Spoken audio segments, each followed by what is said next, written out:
자, 우리 네이버 주주님들 반갑습니다. 원프로입니다. 오늘 오전에 장 개장하자마자 코스피 보면서 좀 네이버 주주님들도 조금 놀라셨을 것 같아요. 개장하자마자 음봉이 좀 강하게 박히면서 시장이 전반적으로 조금 하락하면서 시작을 했는데, 다행히 우리 네이버만큼은 이전에 발생했던 이 아래꼬리 지지 영역을 조금 활용을 해서 빠르게 하락분의 이상을 만회한 모습이죠. 지금 시장의 전반적인 상황이 보면 코스피가 개파락하면서 전반적으로 매우 좋지 않은데, 지금 유일하게 네이버만 지금 대략 10% 정도의 상승폭을 기록하면서 시장 전반적에서 네이버만 양호한 모습을 보이고 있습니다. 그래서 결론적으로 제가 지난 영상에서 말씀드렸던 것처럼 네이버가 펀더멘탈적으로 문제 없고, 주말 동안 젠슨왕 방한 일정 때 어떤 코멘트들이 오가냐에 따라서 주가가 조금 크게 반영될 수 있다라고 했는데, 오늘 오전에 공식적으로 네이버와 엔비디아의 파트너십이 발표가 됐죠. 그래서 네이버도 정말 발빠르게 경영계획 공시를 하면서 시장 전반의 조정 분위기를 공시로서 조금 개별적으로 잘 방어하고 있는 모습입니다. 핵심적인 내용은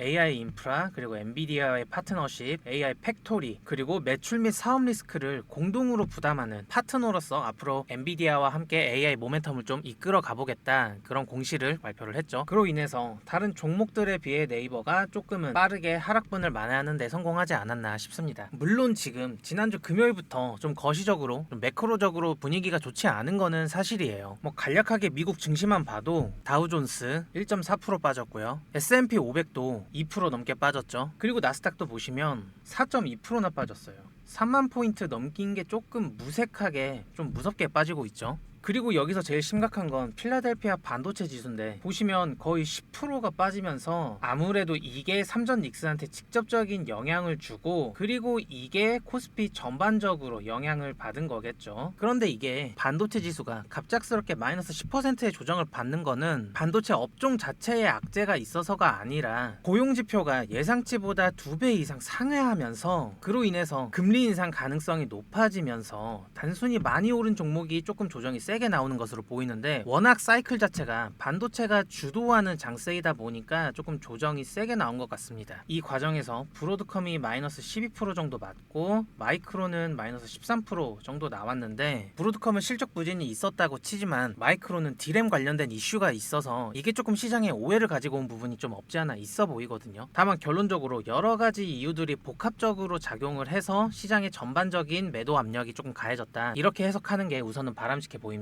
사실 결정적으로 고용지표가 2배 이상 나온 게 조금 컸는데요. 원래 예상치는 8만 5천 건으로 예상이 됐는데, 이번에 발표할 때 17만 2천 건으로 고용이 예상보다 2배 이상이나 많이 나왔기 때문에, 그래서 금리 인상에 대한 명분이 조금은 더 쓴 게 아니냐, 이렇게 볼 수 있는데, 그것 때문에 투자 심리가 조금 위축되면서 미국채 10년물도 금리가 오르고 있고 30년물도 동반 상승하고 있죠. 시장 자체가 제가 앞서 언급드린 그런 요소들을 복합적으로 악재로 해석하고 있는 것 같습니다. 그래서 사실 개별 종목에 대한 그런 악재들은 별로 없기 때문에, 이번 주 수요일 CPI 때 물가지수가 예상치 범위 내로만 나온다면 지금 좀 좋지 않은 환율이 그래도 진정되지 않을까, 그렇게 기대를 할 수 있겠죠. 어쨌든 다양한 요소들이 얽히고 설켜가지고 결국에는 오늘 오전장에 우리 코스피도 개파락으로 시작하면서 결국에는 장중에 서킷 브레이커까지 발동됐죠. 개장하자마자 마이너스 8% 다이렉트로 꽂았습니다. 앞서 말씀드린 것처럼 이러한 상승폭 전체가 반도체로 수급이 쏠려서 발생한 상승이었기 때문에, 그만큼 반도체 섹터가 조정을 받을 때 지수 전체가 같이 조정을 받는 거는, 그거는 어쩔 수 없는 부분이라고 어느 정도 받아들여야 될 필요성은 있는 것 같은데, 이게 조금 아쉬운 건 삼전닉스 단일 상품의 레버리지 상품이 생기고 난 이후에 발생한 하락이기 때문에, 고점 부근에서 형성된 ETF가 외인들 입장에서는 유동성 출구 역할을 제대로 해준 것 같아서 조금 속상한 면이 없지 않아 있습니다. 그러면은 왜 하필 이 시기에 이런 하락이 발생하면서 외인 자금이 빠져나가고 있냐, 그 부분에 대한 결정적인 이유는 6월 12일에 스페이스X가 신규 상장하죠. 이 IPO에 참여해야 하는 외인 기관들이 결국 코스피에서 수익 실현을 때려서 스페이스X를 매수하기 위한 현금을 확보해뒀다, 그런 가능성을 고려해 볼 수 있겠죠.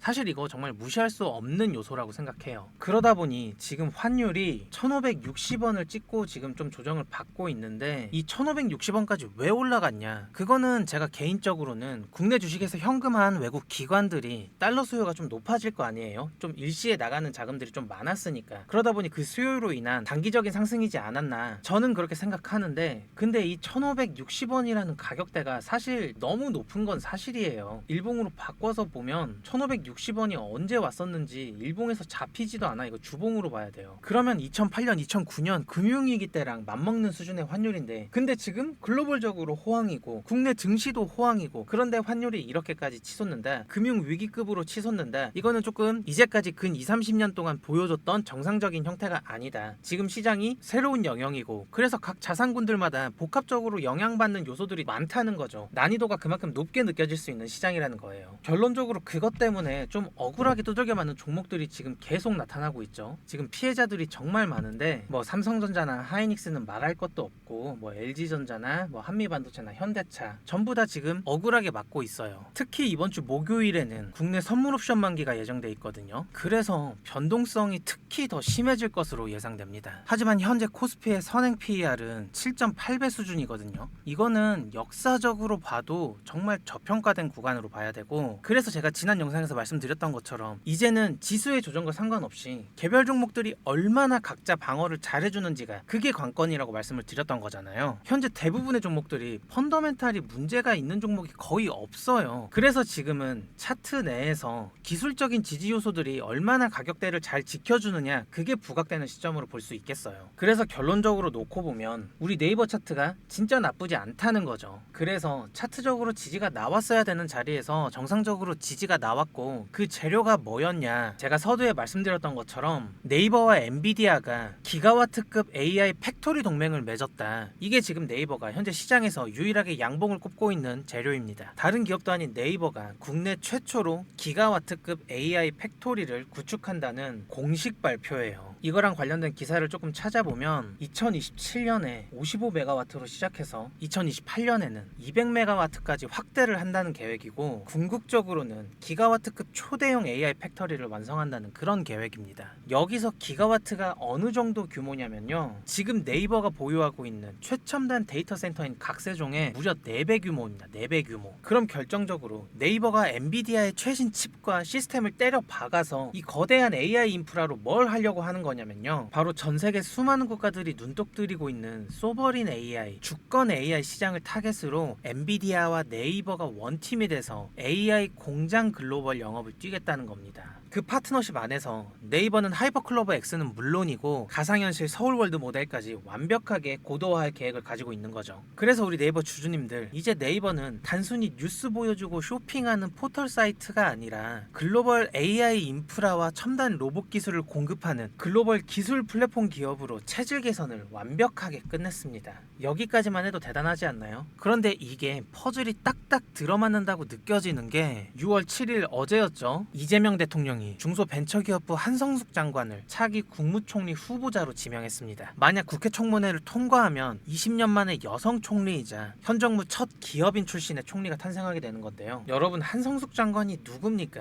바로 지금의 네이버를 만든 전 네이버 대표이사 출신입니다. 현재 네이버의 핵심 먹거리인 AI나 클라우드, 데이터 센터의 뼈대를 이분이 처음부터 기획하고 돈을 쏟아부었던 초대 기획자예요. 네이버 대표이사 시절 땐 파격적으로 실시간 검색어를 폐지했고요. 댓글 서비스도 종료했고, 그리고 스마트 스토어를 구축하는 등 서비스 구조 자체를 대대적으로 재편하면서 엄청난 추진력과 성과를 보여준 그런 인물입니다. 이번에 대통령실이 한성숙 장관을 지명하면서 밝힌 인선 배경은 딱 하나였는데요. 바로 AI 대전환이었습니다. 민간 기업뿐만 아니라 공공기관, 국방, 행정, 국가 시스템 전체를 AI 패러다임에 맞춰 통째로 개조하겠다는 뜻이에요. 국가 생존 전략 자체를 AI에게 맞추겠다, 이런 정부의 강력한 의지 속에서 네이버 출신 한성숙 장관이 총리로 앉는다? 이거야말로 엄청난 시그널인 거죠. 그래서 실제로 네이버에서도 오늘 빠르게 경영계획 공시를 띄우면서 AI 사업 확장의 본격적인 청사진을 그려내는 모습입니다. 그러면 이제 기업 자체적으로도, 그리고 국가가 추구하는 사업 방향성에서도 펀더멘탈적으로